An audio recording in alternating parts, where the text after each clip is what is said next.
Siapa orang-orang yang paling pertama menolak takdir?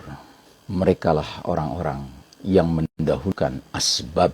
Seolah-olah jika seseorang memaksakan salatnya di masjid sesuai sunnah Nabi Muhammad SAW, maka akan terwujud klaster masjid. Saudaraku rahimakumullah, ini bahaya sekali. Seolah-olah sebab-sebab keberhasilan, sebab-sebab penghindaran diri dari musibah, dari celaka, dari sakit, dari penyakit, dari kematian bahkan. Maka na'udzubillah, ini jangan-jangan masuk ke dalam kategori majusi umat ini. Orang beriman tidak ada yang mau ketemu dengan Dajjal. Jangankan lagi bergabung dengan barisan Dajjal. Tetapi majusi umat ini, mereka-mereka ini adalah sekte Dajjal, kata Nabi. Bismillahirrahmanirrahim. Assalamualaikum warahmatullahi wabarakatuh. Alhamdulillah Rabbil Alamin. Wassalatu wassalamu ala ashrafil anbiya'i wal mursalin. Sayyidina Muhammadin wa ala alihi wa ashabihi ajma'in. فقال الله تعالى في كتابه الكريم بعد أعوذ بالله من الشيطان الرجيم يا أيها الذين آمنوا اتقوا الله حق تقاته ولا تموتن إلا وأنتم مسلمون. وقال تعالى في آية أخرى وإذا قرأت القرآن جعلنا بينك وبين الذين لا يؤمنون بالآخرة حجابا مستورا. أما بعد. Jamaah rahimakumullah, alhamdulillah kita jumpa kembali. Dan kali ini kita akan mengangkat sebuah hadis mengenai alamatus sa'ah, tanda-tanda akhir zaman atau tanda-tanda sudah dekatnya kiamat, yang di dalam kitab 400 hadis akhir zaman dimasukkan dalam judul para pengikut Dajjal dari pelaku bid'ah dan kesesatan. Sahabat Hudzaifah radhiyallahu anhu berkata, Rasulullah sallallahu alaihi wasallam bersabda, likulli ummatin majusun wa majusu hadhihi al-ummati alladhina yaquluna la qadar man mata minhum fala tashhadu janazatah wa man marida minhum fala ta'uduhum wa hum syi'atud dajjal wa haqqun 'ala Allahi ayyulhiqahum bid-dajjal. Setiap umat memiliki kaum penyembah api atau majusi. Adapun kaum majusi dari umat ini adalah orang-orang yang mengatakan tidak ada takdir. Barang siapa yang mati di antara mereka, maka janganlah kalian hadiri pemakaman jenazahnya. Barang siapa yang sakit di antara mereka, maka janganlah kalian menjenguknya. Mereka itu golongan atau sekte Dajjal. Allah Ta'ala pasti akan mempertemukan mereka dengan Dajjal.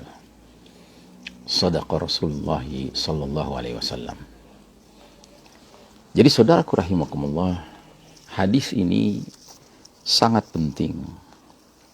Karena di dalam hadis ini Nabi Muhammad sallallahu alaihi wasallam memperingatkan bahwa setiap umat memiliki penyembah api atau golongan majusi.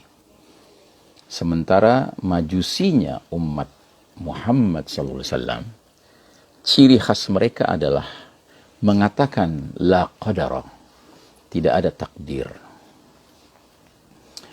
Dan mereka ini, kata Nabi Muhammad SAW, masuk dalam golongan atau sekte Dajjal. Dan Allah Ta'ala memastikan, kata Nabi, bahwa golongan ini jika umurnya sampai kepada masa Dajjal hadir, keluar, mereka akan berjumpa, mereka akan bertemu, mereka akan mengikuti barisan Dajjal. Nah, tentu ada hal yang harus kita waspadai agar kita dijauhkan dari golongan ini, apatah lagi kalau sampai kita dimasukkan ke dalam golongan ini. Apa yang harus kita jauhi? Tentunya yang harus kita jauhi adalah bersikap sampai mengutarakan, sampai mengucapkan la qadara, tidak ada takdir. Siapa orang-orang yang paling pertama menolak takdir? Merekalah orang-orang yang mendahulukan asbab, yang mendahulukan ikhtiar manusia seolah-olah sebagai perkara yang lebih utama daripada takdir, bahkan bisa merubah takdir. Na'udzubillahi min dzalik. Dan hari ini kita berada dalam suatu potongan zaman penuh fitnah, di mana muncul kalangan yang sedemikian mengutamakan asbab, seolah-olah, saya katakan seolah-olah karena saya berhati-hati, tidak mau memvonis. Mereka seolah-olah menolak takdir. Jadi seolah kalau seseorang tidak mengenakan masker misalnya, dia pasti akan tertular. Seolah-olah jika seseorang tidak physical distancing, dia pasti akan mengalami penularan. Seolah-olah jika seseorang memaksakan sholatnya di masjid sesuai sunnah Nabi Muhammad SAW, maka akan terwujud klaster masjid. Saudaraku rahimakumullah, ini bahaya sekali. Karena era ini adalah era penuh fitnah. Era di mana seolah-olah alasan-alasan saintifik, alasan-alasan ilmiah lebih dikedepankan daripada al-imanu bil qadar, beriman kepada takdir. Padahal bagi seorang mukmin, keimanan kepada takdir merupakan salah satu dari arkanul iman yang 6, yang merupakan pokok fondasi akidah, pokok fondasi keimanan seseorang. Karenanya, kalaulah kita tetap berpegang teguh kepada al-imanu bil qadar, khairihi wa syarrihi, iman kepada takdir Allah yang baik, yang menyenangkan, maupun yang buruk, yang menyusahkan, ya. Sesungguhnya kita akan menjadi manusia beriman yang merdeka, yang aman, yang tenang hidup di dunia ini. Tapi kalau kemudian kita sudah beralih mendahulukan asbab, seolah-olah sebab-sebab keberhasilan, sebab-sebab penghindaran diri dari musibah, dari celaka, dari sakit, dari penyakit, dari kematian bahkan, maka na'udzubillah, ini jangan-jangan masuk ke dalam kategori majusi umat ini. Dan kalau itu sampai terjadi, dan memang benar begitulah Allah menilainya, maka golongan seperti ini akan menjadi sekte Dajjal. Dan golongan seperti ini pastinya ketika Dajjal nanti muncul dan dia masih hidup, Allah akan pertemukan dia dengan Dajjal.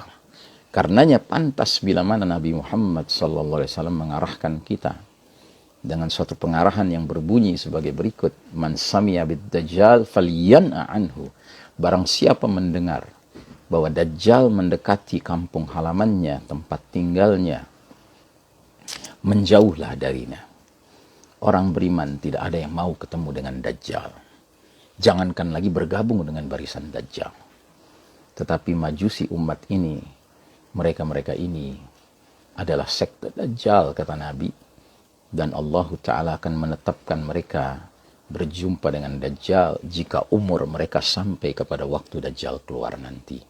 Wa na'udzubillahi min dzalik. Saudaraku rahimakumullah, marilah kita mengunyah-ngunyah arkanul iman lengkap ke-6-6-nya tanpa pilih kasih, tanpa diskriminasi, dan terlebih lagi mari kita kokohkan iman kita kepada takdir Allah Subhanahu wa taala, sehingga kita menjadi hamba-hamba Allah yang tetap peduli dengan asbab, tetap peduli dengan ikhtiar, tetapi kita tidak mengandalkan asbab dan ikhtiar seolah-olah sebagai hal yang mutlak yang bisa menyebabkan diri kita keluar dari takdir Allah Subhanahu wa taala.